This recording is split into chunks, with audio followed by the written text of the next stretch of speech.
안녕하세요. 여러분, 백영기 목사입니다. 오늘 예레미야 30장 12에서 30장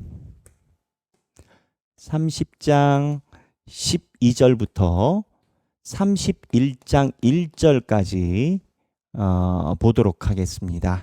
자, 오늘 내용은 하나님께서 지금 이스라엘 백성들에게 징계를 하시는 상황을 이야기를 하십니다. 그리고 나중에 보면 마지막 절에 하나님께서 이 징계의 목적을 말씀하십니다. 그 징계의 목적을 먼저 보면 30장 24절과 31장 1절인데, 여호와의 진노는 그의 마음의 뜻한 바를 행하여 이루기까지는 돌이키지 아니하나니 너희가 끝날에 그것을 깨달으리라. 그리고 31절에 여호와의 말씀이니라. 그때 내가 이스라엘 모든 종족의 하나님이 되고 그들은 내 백성이 되리라. 징계의 목적 두 가지가 나오죠. 첫 번째, 끝날에라는 표현이 24절에 나오고요. 그 다음에 두 번째는 그때 내가 이스라엘 모든 종족의 하나님이 되고 그들은 내 백성이 되리라. 내 백성이 되리라. 지금 줄기차게 나오는 내용이 있습니다. 하나님께서 70년을 사로잡혀서 거기서 살아가는 걸 익히라라는 겁니다. 그 70년 동안 너희들이 하나님의 징계를 받으라라는 겁니다. 그리고 끝날에 너희들이 변할 거라라고 전제로 이야기를 하시거든요. 여기서 우리가 생각할 부분이 있습니다. 하나님은 왜 이렇게 부득불 70년에 해당되는 고통의 기간을 하나도 무르지 않으실까요? 저도 그런 생각을 많이 하죠. 나라가 멸망했으면 사람들이 무언가 하나님을 향해서 회개를 할 건데 왜 70년이 필요하냐. 그러던 중 제가 우연히 두 가지 이야기를 들었습니다. 알게 됐고 보게 됐고 듣게 됐고 하는데, 제가 인상적으로 들었던 거는 자녀를 교육할 때 있잖아요. 이제 제가 예전에 얘기를 한 것 같은데, 자녀를 교육할 때 화를 내는 것하고 교육을 하는 것에 차이가 있다라는 겁니다. 그게 뭐냐? 화를 내는 것과 교육의 차이는, 화는요 자기의 감정을 붙죠. 이건 우리가 잘 알아요. 그렇죠.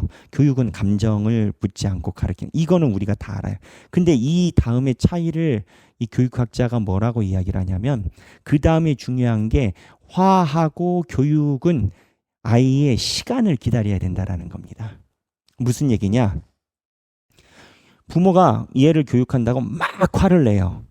그 야단을 쳐. 그럼 애가 무섭잖아. 무서우니까 무서워서 눈물을 흘리는 건 거예요. 어쨌든 자기의 잘못이 아니라 무서워서 눈물을 흘리는 건 거야. 그러면 애가 무서워서 눈물을 흘린 것 같은데 부모가 착각을 한다라는 거지. 얘가 회개했다라고.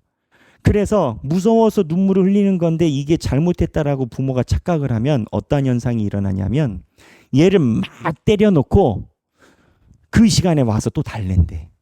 그러니까는 시간 편차가 없다라는 거예요. 아이에게 시간 편차가 없대요. 그러면 아이가 느끼는 감정이 어떻게 되냐면, 내가 부모에게 교육을 받았다라고 느끼는 게 아니라 우리 부모가 나에게 화를 내놓고 사과한다라고 느낀대요. 그러면 이 아이는 우리 부모는 왜 이렇게 감정이 올라갔다 내려갔다 하지? 해서 부모의 감정이 왔다 갔다 하는 것으로 눈치만 생긴대요. 그러면 이 아이가 분리불안이 생긴대요. 불안증이 생긴대요. 여기에 키워드는 뭐냐면 시간이었어요. 무슨 얘기냐? 교육학자가 이야기를 할 때 아이에 대해서 화를 내지 않고 야단을 쳤으면 그 아이가 이 야단친 그 시간을 자기가 견뎌내고 생각하는 시간이 필요하다는 거예요.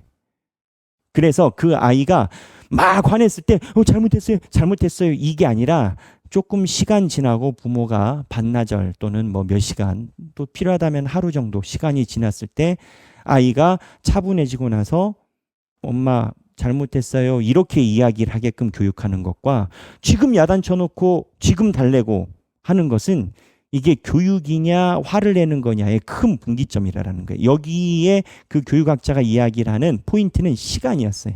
아이들을 교육하기 위해서는 아이들을 야단치고 나서 일정 시간을 꼭 가져야 된다는 거예요. 그래야 그 아이가 내가 부모께 왜 야단을 맞았고 나의 문제는 무엇인지 생각을 한다는 거예요. 그런데 조급한 부모들은 화를 내고 불과 몇 분이 지나지 않아서 자기가 들어와서, 왜냐면 화를 낼 때는 애가 눈물을 흘렸으니까. 그러니까는 아이가 이제 돌아온 줄 알고 와가지고 달래는데 아이들 입장에서는 그렇지 않다라는 거예요. 자기는 아직 내 잘못을 인식하지 못했어. 부모가 나한테 화내서 겁나서 눈물이 났어. 근데 부모가 잘못했대. 그러니까는 아이들 입장에서는 교육이 하나도 안 된 거고 부모가 감정에 왔다 갔다 하는 거라는 건 거예요. 제가 이 이야기를 하는 이유가 있어요. 징계 70년이 필요한 이유가 뭐냐라는 거예요. 하나님이 이스라엘이 깨닫게 하는 시간을 이야기를 한다는 거예요. 그리고 이 시간이 필요해야 교육이 된다는 거예요. 이게 교육학자 이야기예요. 제가 지금 이 이야기를 70년이 왜 필요하나 여기에 창념을 하는 거거든요. 또 하나 제가 들은 이야기가 있어요. 어떠한 이야기가 아니라 이제 유튜브에서 나온 강의하는 사람인 건 거죠. 그 강의하는 사람이 나와서 그런 거예요. 애가 밥을 안 먹는다라고 해요. 밥을 차리는데 밥 안 먹는데, 그럼 부모가 화나가지고 밥 먹어! 그런다는 거예요. 그러면은 애가 와서 먹기 싫어! 이거 싸운다라는 거예요. 그러면 엄마가 이기지. 밥 안 먹어! 그러면 이제 애가 와가지고 기분 나빠가지고 밥을 막 퍼먹는다라는 거예요. 기분 나빠가지고. 그리고 이제 그 사람이 이야기를 하는 게 이게 뭐냐라는 거예요. 부모는 정성스럽게 밥을 했는데 애는 기분 나빠서 밥 퍼먹고, 화낸 부모도 기분이 안 좋고 얘도 기분 안 좋고 부모도 기분 안 좋고, 이게 뭐냐라는 거예요. 그래서 그 사람이 이야기를 하는 게, 밥을 안 먹는다 하면 먹지 마, 괜찮아 라고 놔두래요. 그리고 밥상 치우래요. 그러면 사람은 시간이 지나면 배가 고프대요. 그렇지, 사람이니까. 그럼 조금 있다가 애가 와서 엄마 나 배고파 그런다라는 거예요. 그러면 그때 뭐라고 가르치면 되느냐? 너 엄마가 밥 차려줄 때 밥 안 먹었지? 그러니까 네가 차려서 먹어. 밥은 밥솥에 있고 반찬은 냉장고에 있어. 밥 차려줄 때 먹지 않으면 네가 네 일 하는 건 거야 라고 얘기를 한다는 거예요. 여기에서도 그 교육학자가 이야기를 하는 게 이 시간을 이야기를 하더라고요. 시간. 적절한 시간이 있고 그 적절한 시간이 지났을 때 교육이 된다는 거예요. 이 얘기를 제가 누차 하는 이유가 뭐다? 왜 하나님이 70년을 이야기를 한다는 거예요. 하시냐라는 건 거예요. 이 맥락에서 하나님이 우리에게 가르치시고 우리를 성장시키실 때도 하나님이 생각하실 때 시간이 있다라는 거예요. 근데 예를 들어 어떠한 성도나 우리가 삶을 살면서 하나님께서 우리에게 가르쳐주고 싶은 게 있어. 야, 너 왜 이렇게 자꾸 주일 성수 안 해? 응? 주일 성수 안 해. 주일 성수 해야지. 어느 목사님이 소신을 가지고 주일 성수 해야지 얘기를 했는데, 그 성도가 목사님이 나를 그런 사람을 보내? 라고 주일 성수와 상관없이 토라졌어. 그럼 어떻게 해야 돼요? 시간을 가져야 돼요. 성경이 있는 대로라면. 근데 대부분 그 시간을 견디지 못해. 그러면 성도들이 와서, 목사님 어느 성도 삐진 것 같아요. 아니, 그 성도 신앙이 그거밖에 안 되는데 살살살 해가지고 얘기를 하는 게 낫지 않나요? 해야죠. 그 주변에서 그거를 못 견뎌. 근데 못 견디는 게 뭐냐? 시간을 못 견디는 건 거예요. 시간을. 이 시간이 지나서 하나님이 교육할 때가 있는데 이 시간을 인내함으로 견뎌야 돼요. 이거는 시간을 흘려보는 게 아니라 견디는 건 거예요. 버텨야 되는 건 거예요. 시간 버티는 게 얼마나 힘든데요, 여러분. 그냥 전화기를 들고 싶죠. 버텨야 되는, 시간을 보내야 하나님이 원하시는 교육이 되는 건 거예요. 그거를 지금 하나님이 예레미야한테 이야기를 하는 건 거예요. 너희가 70년 동안 시간을 견뎌야 된다는 거예요. 버텨야 된다는 거예요.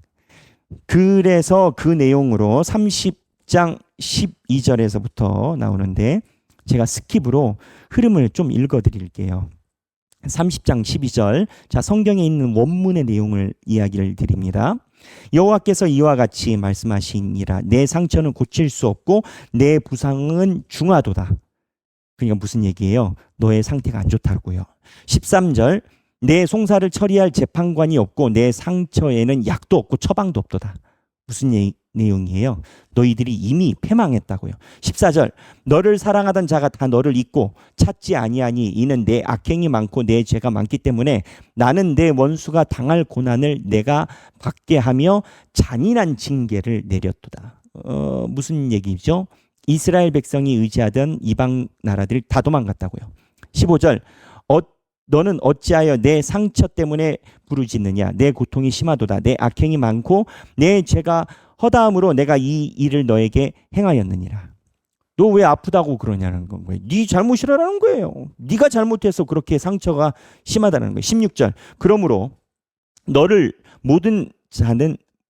먹는 모든 자는 잡아먹힐 것이요 내 모든 대적은 사로잡혀 갈 것이요 너에게서 탈취해 간 자는 탈취를 당할 것이며 너에게서 노략질한 모든 자는 노략물이 되리라. 갑자기 뉘앙스가 바뀝니다. 무슨 내용이죠? 하나님이 그럼에도 불구하고 내 새끼 이스라엘을 노략질하고 탈취한 사람을 하나님이 때리신다는 거예요. 하나님이 물론 그 이방 민족을 들어서 이스라엘 백성들을 교육을 하셨죠. 그런데 하나님이 내 백성을 과하게 때린 아수르와 바벨론을 하나님이 가만두지 않는다라는 거예요. 때린다라는 거예요. 그러니까 하나님이 때리시면서도 이스라엘에 대한 사랑을 가지고 있는 거예요. 17절 여호와의 말씀이니라 그들이 쫓겨난 자라 하며 시온을 찾는 자가 없은즉 내가 너의 상처로부터 새살이 돋아나게 하여 너를 고쳐주리라. 그러니까 하나님이 이게 교육 방식이라는 게 야단치고 누가 네 약 바를 곳도 없다. 약 먹을 수도 없다라고 아주 철저하게 이야기를 해놓으시고 네 상처를 내가 싸매줄 거다라고 얘기를 하세요. 뭐예요? 하나님의 변덕이에요? 아니요. 하나님이 내가 언젠간 너를 회복해 줄 건데 시간을 버티라라는 거예요. 18절 여호와께서 말씀하시니라 보라 내가 야곱 장막에 포로들을 돌아오게 할 것이고 그 거처들의 사랑을 베풀 것이라 성읍은 그 폐허가 된 언덕 위에 건축될 것이며 그 보로는 규정에 따라 사람에 살게 되리라. 회복시켜 주신다라는 거예요. 야곱의 장막에 포로들이 돌아오고 그 거처가 생기고 폐허가 됐던 성읍이 회복된다라는 거예요. 19절 그들에게서 감사하는 소리가 나오고 즐거워하는 자들의 소리가 나오리라. 내가 그들을 번성하게 하리니 그들의 수가 줄어들지 아니하겠고 내가 그들을 존귀하게 하리니 그들은 비천하여지지 아니하리라. 안 망한대요. 그의 자손은 예전과 같겠고 회복된대요. 그 회중은 내 앞에서 굳게 설 것이며 그를 압박하는 모든 사람은 내가 다 벌하리라. 회복시켜 주신대요. 그 영도자는 그들 중에서 나올 것이요. 영도자가 리더입니다. 리더는 그들 중에서 나올 것이요. 통치자도 그들 중에 나올 것이요. 왜? 지금은 리더자가 이스라엘 백성이 아니고 나라가 망했으니까. 내가 그를 가까이 오게 하리니 그가 내게 가까이 오리라. 참으로 담대한 마음으로 내게 가까이 올 자가 누구냐? 여호와의 말씀이니라. 22절 너희는 내 백성이 되겠고 나는 너희들의 하나님이 되리라. 하나님의 목적이 여긴 건 거예요. 지금 상처를 주고 아프게 하고 나서 훗날 내가 너희들을 회복시켜 주신다라는 거예요. 그래서 23절에 보라 여호와의 노여움이 일어나 폭풍과 회오리 바람과 바람처럼 악인의 머리 위에서 회오리 칠 것이라. 여호와의 진노는 그의 마음에 뜻한 바를 행하여 이루기까지 돌이키지 아니하나니 너희가 끝날에 그것을 깨달으리라. 하나님이 진노를 하시지만 너희가 끝날에 하나님의 진노가 화를 낸 게 아니라 나를 가르치신 거구나. 그걸 알게 된다라는 거예요. 그러면서 여호와의 31장 1절 여호와의 말씀이니라 그때 내가 이스라엘 모든 종족의 하나님이 되고 그들은 내 백성이 되리라. 이렇게 말씀하세요. 너희들은 내 백성이 되리라 라고 이야기를 하세요. 자, 오늘 주 포인트가 뭐였습니까? 시간입니다. 오늘의 주 포인트는 시간입니다. 하나님께서 끝날에 내 백성이 되리라라고 강조하세요. 그렇다면 여러분 생각하기 하나님께서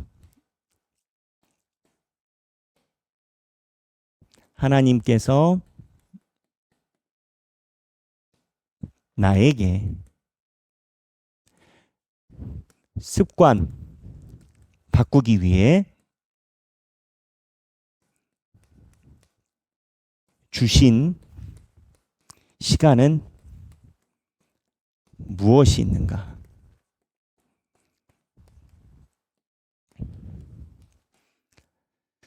하나님께서 나에게 하나님의 율법대로 살아가기 위해서 주신 시간은 무엇이 있는가? 이런 예를 들 수가 있겠습니다. 청년부 예를 들을게요. 청년들이 취직을 위해서 하나님께 열심히 기도합니다. 그리고 날마다 말씀을 보면서 묵상을 합니다. 근데 날마다 말씀을 보면 묵상을 하고 좋은 직장을 가기를 원하죠. 근데 되고 안 되고 하나님께 기도하다가 하나님이 선한 길을 내주셔서 취직이 돼요. 취직이 되기 전에 말씀 열심히 보고 기도 열심히 했거든요. 날마다 성경도 보고 체계적으로. 그럼 취직이 되니까 바쁘잖아요. 말단 직원이 바쁘지. 그러니까 예전에 취직하기 전에 봤던 신앙생활이 안 된 거예요. 그러니까 직장을 달라고 해서 신앙생활을 다졌는데 직장이 되고 난 후에 바빠지니까 신앙생활이 안 된 거죠. 그럼 그 다음에 어떻게 되느냐? 직장생활이 쉽습니까? 환란이 와요. 어려움이 와요. 그럼 성도들이, 그 청년들이, 직장 취직한 청년들이 그때 누가 얘기를 하지 않아도 그 얘기를 해요. 아, 내가 직장 갖기 전에는 하나님께 그렇게 기도를 했는데 직장이 생기고 나니까 하나님께 내가 기도를 안 했구나. 내가 그래서 내가 어려운 이 직장 생활을 하려면 하나님의 인도하심 없으면 안 되는구나 하고 다시 신앙 생활을 해요. 그러니까 이 신앙 생활에 돌아오게 된 건 그 환란의 시간을 견디면서 하나님의 뜻을 구하기 때문에 이게 가능한 건 거예요. 그래서 하나님이 나에게 습관을 바꾸기 위해서 주신 시간이 사람마다 있을 수 있어요. 하나님이 나에게 습관을 바꾸기 위해서 주신 견뎌야 되는 시간이 있다면 나눠주시고 함께 공유해 주시면 좋을 것 같습니다. 오늘 30장 12절부터 31장 1절까지입니다. 행복한 성경 읽기 되시길 바랍니다. 감사합니다.